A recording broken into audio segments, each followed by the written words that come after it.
This video presentation has been classified by the ABC as M. It contains material that is not recommended for persons under 15 years. As well as this vodcast, you can watch Goodgame on ABC2 every Tuesday night at 8:30 or download it at abc.net.au/Goodgame.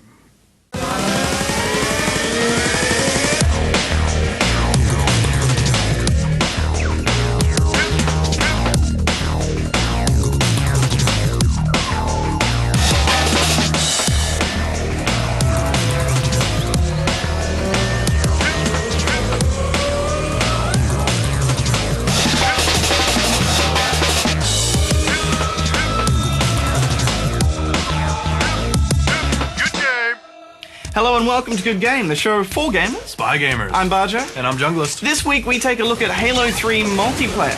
Time to get excited or more of the same? We'll be strumming out a few tunes out of the 80s with the new Guitar Hero.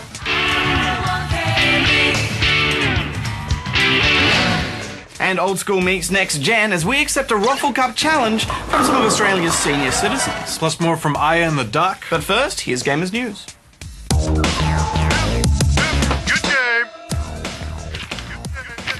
This just in, new research has revealed that the average age children begin video gaming has fallen from around 8 years of age to just over 6.5. The report Kids and Consumer Electronics Trends 3 noted that portable games were particularly popular with younger gamers, with just under 40% owning a handheld device, while just under 30% of children had access to a console.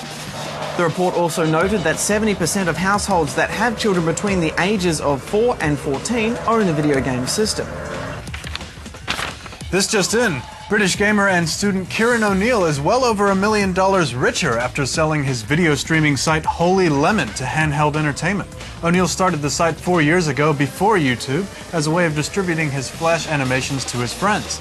He's now working on an online magazine and forum for gamers and finishing his degree.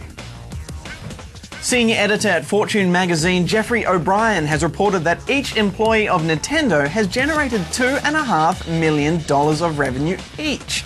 He took Nintendo's total revenue, over $8 billion, and divided by the number of employees to arrive at the figure. Microsoft employees generated over $600,000 each, and Google staff just under $1 million.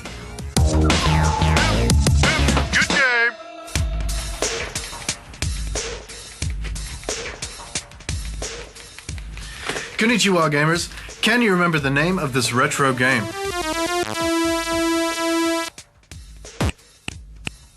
Here's a hint. It involved saving a lady in distress.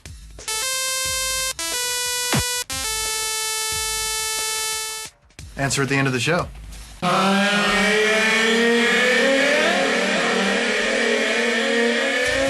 Samuel's on the forum recently asked what the difference between AA and AF is. AA stands for anti-aliasing, which is a technique used to make pictures on screen appear smoother. Images are made out of square pixels, so when you want to display a diagonal line, you get an effect called staircasing, which produces jaggies. Anti-aliasing fixes this by blurring the edge of the line, giving a smoother, more even appearance. You can easily see the difference between this aliased line on the left and this anti-aliased line on the right. The line on the right is clearly much smoother. In-game, the effect is much subtler, yet when you compare the two images here from Half-Life 2 side by side, there really is quite a difference.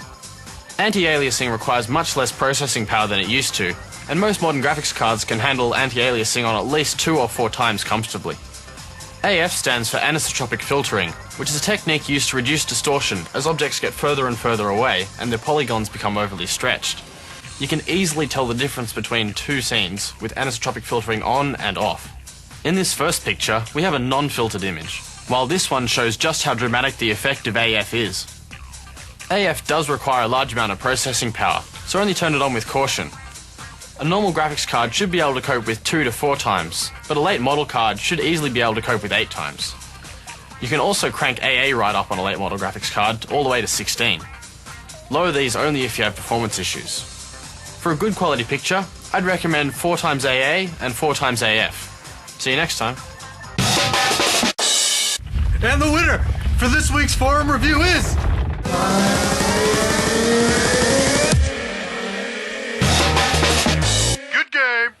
Halo fans with cash to spare invested in Crackdown earlier this year. And while Crackdown was a worthy game in its own right, the main reason for this was that Crackdown players get access to the Halo 3 multiplayer beta. But if you couldn't afford your own copy of Crackdown or an Xbox Gold Live subscription, have no fear. Goodgame is here with our Halo 3 multiplayer beta preview.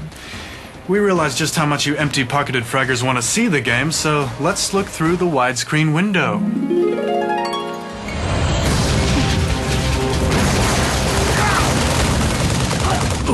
Well, at first glance, it plays a lot like Halo 2, but if you look closer, it's even more like Halo 1. What the hell does that mean? It's even more deathmatchy, if that was possible. If you actually went and played Halo 1, you'd really see how much the graphics have improved. Shields and force field barriers look great in HD. The level design adds to the deathmatchy feel. Cool details like being shot by the Guardians if you walk out of bounds are in place, and force field barriers do more than just look great. No shots or grenades can go through them, so they end up adding a fun element to gameplay as well. And there's heaps of new weapons scattered all over the place.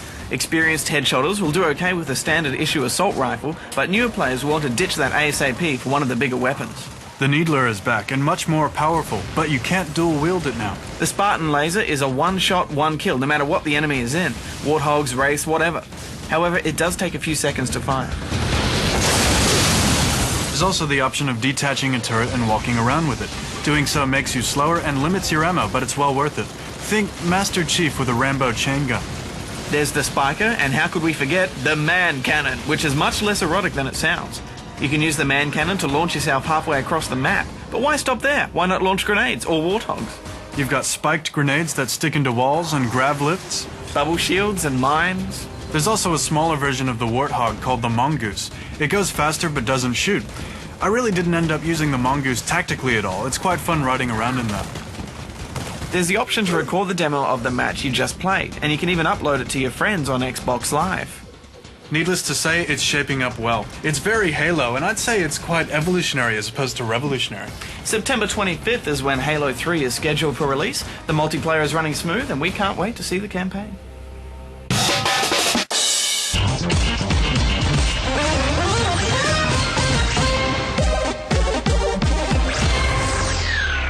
Do you know what this is? Yeah, that's a place. Do you know what this is? He's a Super Saiyan! Well, you guys live pretty Yeah, that's real professional. Richard Farkas with a plane in the background. Welcome to Gamer Tonight. Oh, that's just a Boeing 747. Don't mind that. Okay, okay. His grandma's lawn on Tuesdays after school, during server maintenance, whose social life is driven by an... Start over. Well, as far as MMO players stereotypes go, terrible acne, who plays for superior internet avatar to compensate for... What you don't have. Whose social life is driven by... Wait, 14-year-old, but my work here is done. Right, it's done. Ross, you're busting my... Good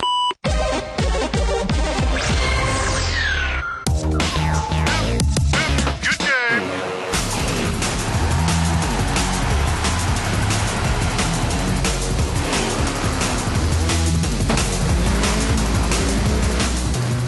Nick Clarkson, thanks for joining us on Good Game. Thank you for having me. So what's new in Juice 2? We've taken the original game, which it did fairly well, and we've learnt from our lessons which were wrong with it. The first game was very unforgiving in the way that you ended up spending a lot of your money repairing your vehicle, and it didn't leave you enough money then to buy other vehicles or to actually improve the current car that you had. We've sort of forgone that now, so there's still damage within the game, but you don't have to fix it. It automatically rights itself at the end of the race, and the emphasis is on using the money that you do win to improve your car, to customise it, to juice it up, and then also to buy further vehicles. And also then we've tagged on the Hot Import Nights licence as well to give the game real sort of focus and feeling. Hot Import Nights is an organisation that has car shows around the States at the moment, although they are looking to go global. And the idea is that crews will take their modded cars, so there's cars that people have taken, they've added exhausts and body kits and souped them up, juiced them if you like, and then they try and enter competitions to win prizes and just show off their car. Tell us about the different race modes. We've split it into the conventional circuit racing, where it's around a number of laps around a track, and the other major factor that we've added into this one is drifting, where they take a car around generally sort of a track with lots of curves, and they get the car to go sort of sideways around the curves, and we've added that in. It's very hard to master, but once you've done it, and the buzz that you get for actually chaining a few corners together is fantastic. Tell us about the customization. There are visual modifications to your car, so you can add body kits or panels onto your car. In particular, we're proud of the paint shop, and you can put up to 50 different layers to really give a good customization feel to your vehicle. And then, of course, there's the turbo systems, newer brake systems, better exhausts, and so on and so forth. So you can really go to town and juice up your vehicle, and that will improve the value of the vehicle, which you can then sell online should you wish. So there's a whole buy, sell, trade, and bet system online. Yeah, you can either play the game where you just want to customise cars and sell cars and bet. You can make money that way, or you can actually just go and race. Can you tell us a bit more about the betting system online? You can bet as a racer against other racers that you will beat them. If you're gutsy enough to do it, you can pick up and play against other players. Rather than for money, you actually lose the car, or you win the car if you're particularly good. Another great aspect of the game is the ability to actually watch a race occur, but as you bet money, you will get small sort of credits that you can either cheer for the guy that you want to win, in which case he'll get a notification in his screen and he'll hear the cheer and he'll actually get a little bit of nitrous added to his tank, or you can use the credits to boo the opponents to try and put them off, to put them under pressure, and that also has the added effect of taking a slight amount of nitrous off of him. The car racing genre's competitive scene is dominated by Need for Speed and Gran Turismo. How are you going to combat this? The fact that Gran Turismo is far more a real game where it's proper sort of driving models and there's far more level of realism in it. Need for Speed, on the other hand, is similar to what we're kind of doing, but they kind of take this Hollywood stance to it. What we've done is taken the modding scene, we've actually gone and researched it, we've got a proper modding event around us, and we like to think that ours is kind of real world. All I want them to do is pick it up, play it, and afterwards come away maybe a little bit sweaty, but having enjoyed themselves. Nick Clarkson, thanks for joining us on Good Game. Thanks, it's been my pleasure. The Metal Gear Solid franchise is all about stealth, sneaking, and hiding in cardboard boxes. Portable Ops takes this big game and puts it on a small screen. The story continues from Metal Gear Solid 3. It's 1970 and you wake up in a partially built nuclear missile station. And to kick things off, you're tortured in a very unpleasant place. Simply apply the right type of pain to the right degree at just the right location. It's always been my policy for persuasion. Cleverly animated cutscenes reveal new information about familiar characters. All of the single-player missions are plot-driven, and they do a good job of reusing the levels to save on disk space. You'll be searching for secret documents in prisons, eavesdropping on soldiers, creating distractions using dirty magazines, and dragging unconscious soldiers back to your truck for a little join my tea chat and a cup of tea. Is there really cups of tea? Well, no, there's a tea icon for your independent units, but no, there's no actual drinking of the tea. Acknowledged. Sending reinforcements. The storyline takes up a huge portion of the gameplay, and you almost spend more time fiddling and reading than you do actually playing the game. It's a complicated plot. If you like getting into RPG storylines like this, the twists and turns will keep you guessing the whole way through. There's real depth in the gameplay. At first, the recruiting system is time-consuming and verging on boring, but it adds a unique dynamic to the game. Some units have technical or medical backgrounds, and placing them in their appropriate section gives you rewards in-game. You can spend a lot of time sussing out the dudes in your squad. To an extent, they can blend in with the enemy, making them more useful than Snake in some situations. Spies report back on new weapons or supplies that become available, so you can go back into these areas and gear up.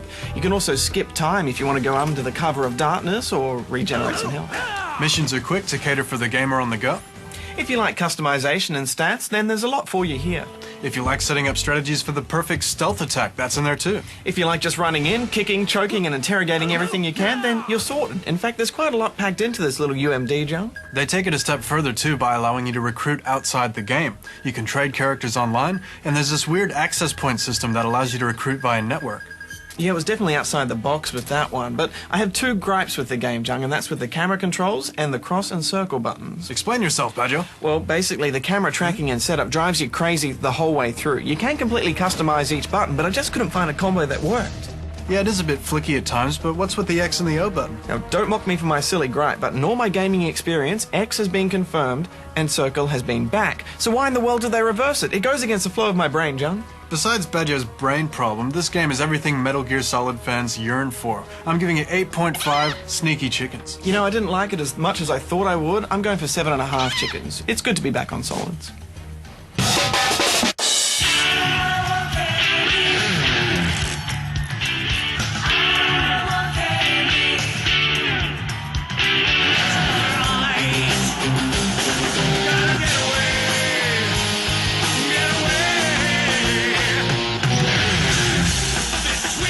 Well, we've got our hands on Guitar Hero Encore Rocks the 80s. Are you ready for a jam session, Jung? Let's do it!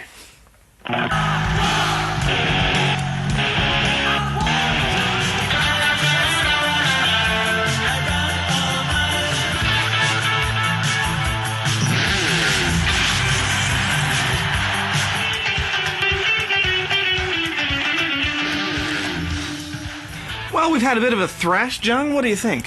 As far as gameplay, from what I can notice so far, there's a lot more hand contortion-y combos with 3 buttons, especially 3 buttons together.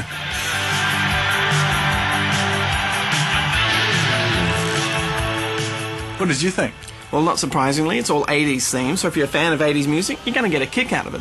Jung, did you notice they took out the rhythm option in co-op? Yeah, I never really cared for that option anyway. At the moment, this is only coming out on PS2. There's nothing announced yet for Xbox 360.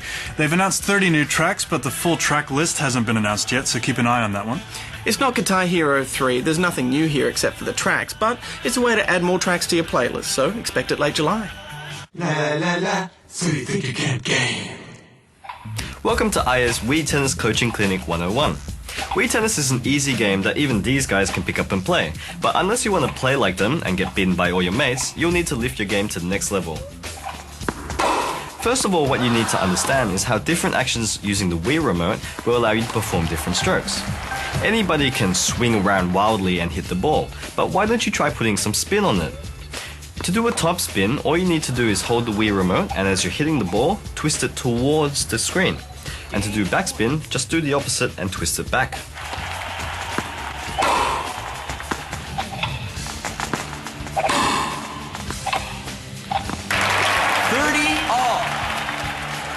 Now let's add some power to your game. Normally to serve, you press the A button or lift up your Wii remote, and to hit the ball, you swing. However, if you hit the ball at the top of your ball toss, you'll perform a rocket serve, and the ball will streak across the court before anybody can see it. 30! But what happens when somebody does this to you? Well, try sliding your hand down the Wii remote and holding it a bit further down. This will give you enough acceleration that if you time your shot just right, you'll be able to hit a return straight across the court and he won't know what hit him. Literally. Love 15! Now to this week's challenge. Go to the player selection screen and set all 4 player slots to your Mii. You'll be now in control of all 4 players and things can get a little bit wacky. How long can you maintain the rally for? Post it up on the forums and let me know. Until next time, this is Aya, out.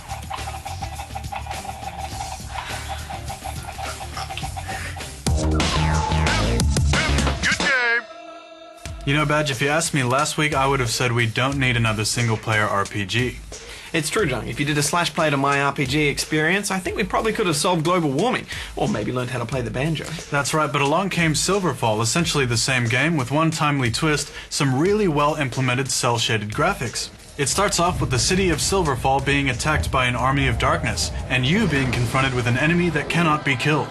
You go on a journey over a large world. It's actually a bit shorter than most RPGs though, only about 12 hours, and that includes all the side quests. Say, John, I've run out of spider eggs for my special Bajo spider omelette stew. Oh noes. Oh noes indeed. But there's a spider due north of here which can give them to you. She doesn't like strangers. However, if you retrieve some, I'll give you this wooden spoon with +2 eating. Wow, I really need to buff my eating too. It'll be good experience for you. There's a lot of skills to learn, and it's good to see that you're not limited by a class. It's all about specialization. You can go for that full archer set, or you can learn healing at the last minute. This means lots of options. It can be quite handy for a melee berserker to jump into a group of enemies and use an ice spell to freeze them all before he starts hacking on them. The only limitations lie in the whole science versus nature theme. As you do quests, they'll align you either with nature or technology. This limits the skills you can learn and also the items you can use. It sounds like a good idea, but it was poorly implemented. You can't actually ignore this whole thing throughout the whole game. One cool thing about it, though, is that the city of Silverfall rebuilds itself according to your alignment. So if you choose technology, you'll start to see lots of gears, levers, and mechanical carts everywhere. While we're on the subject of questionable game design, as you level up, all the enemies around you level up as well. This is a mechanic to keep things challenging throughout the game, but it only half succeeds. It only half succeeds because the game is inherently easy. Once you find an attack formula that works, it lasts you the whole way through. This is a problem which applies to a lot of RPGs, especially MMOs. A better way to do it is to have more diversity in the things you're fighting rather than just tacking on extra hit points. More thinking, less clicking. Exactly. More adapting and less grinding. Here are my heroes. Welcome. Welcome to Cloudworks, my very dear friends. Side quests can award you companions on the way, and we found that once you've got a few companions and some potions in your bag, you're pretty much unstoppable. Potions are cheap and spammable, although there's no hotkey for potions, so you'll have to open up your inventory every time. You can talk simple tactics with your companions as well. You can also gear them up to be as formidable as you, which is where it really gets easy and a bit of a breeze jump, because some bosses you can kill with just 3 clicks. The territories are divided by long mountain ranges and chasms, which is painful when you're trying to get into the next territory. Luckily, you can portal to any town in the map just by clicking on it. It supports both LAN and internet multiplayer, but the lag was atrocious and we couldn't really find any games. It's pretty hardware intensive as well, taking up all of 9 gigabytes, but it's worth it for the cel-shaded landscapes. In fact, I'm sensing a bit of a theme here. There seems to be a lot wrong with this game. There are shortcuts in the dialogue, and if there's too many items on the screen can't handle it and it goes crazy. And you can't zoom out far enough, and I know this is a technique used to make RPGs look better, but you just need to be able to zoom out further. But with all these bad things, why do we like it? One thing that I loved is when you die, you have to run naked back to where you died to pick up your gear. Often you're being chased by about 20 enemies.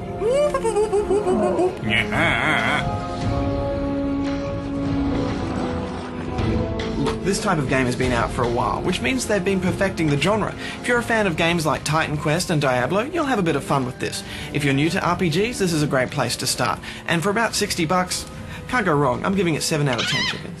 Absolutely. RPGs are all about having a sweet-looking character, and with this in mind, Silverfall's experiment with a cel-shaded RPG is a success.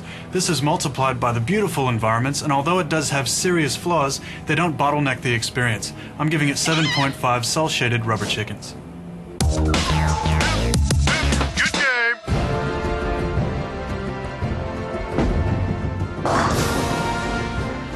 I'm here at the Bribey Island Retirement Village in Queensland, where one of their residents, Marion, thinks she's pretty hot at Wii Bowling.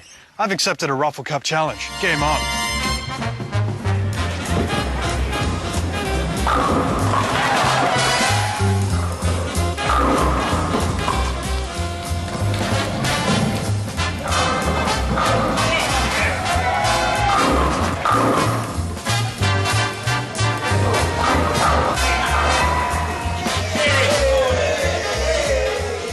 Okay, Marion, you ready to play? Yes, I'm ready to go. Let's do it. Okay.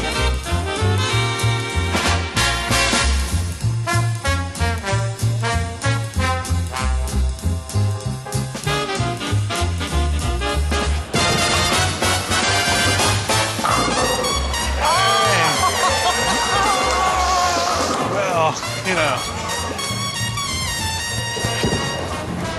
Slow. You'll get it back. Uh-oh.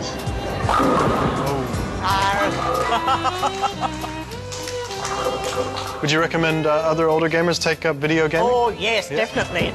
It's good exercise and it's fun. By nights, we know you as EJ from GameStop. By days, you're Stuart Brum. How are you, and what is it exactly that you do here?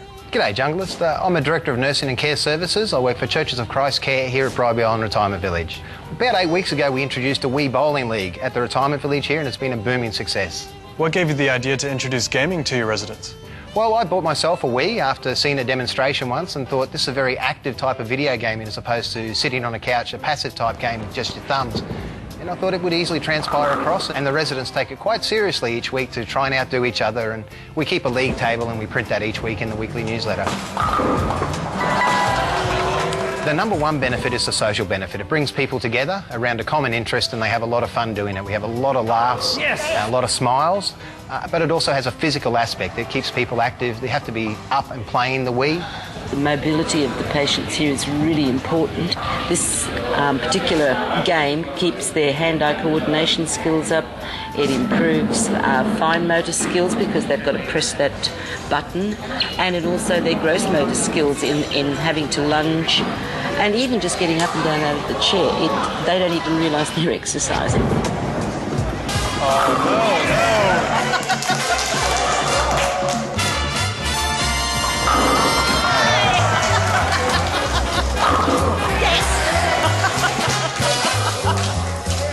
It's frame 7, the pressure's on. Marion's about 10 points ahead of me. Let's see what I can do.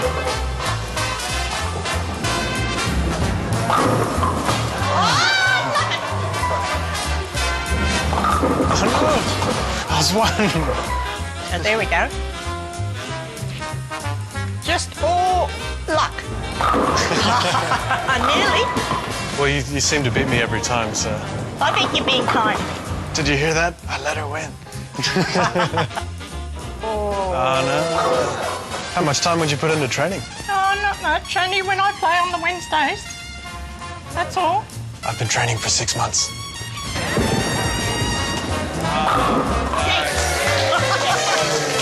Was it hard to learn how to play? Not really. It just took a few shots before I did any good. Oh, yeah.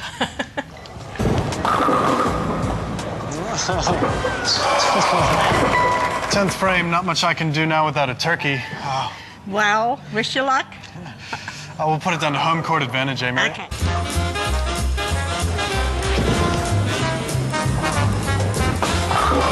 You're a noob, junkie.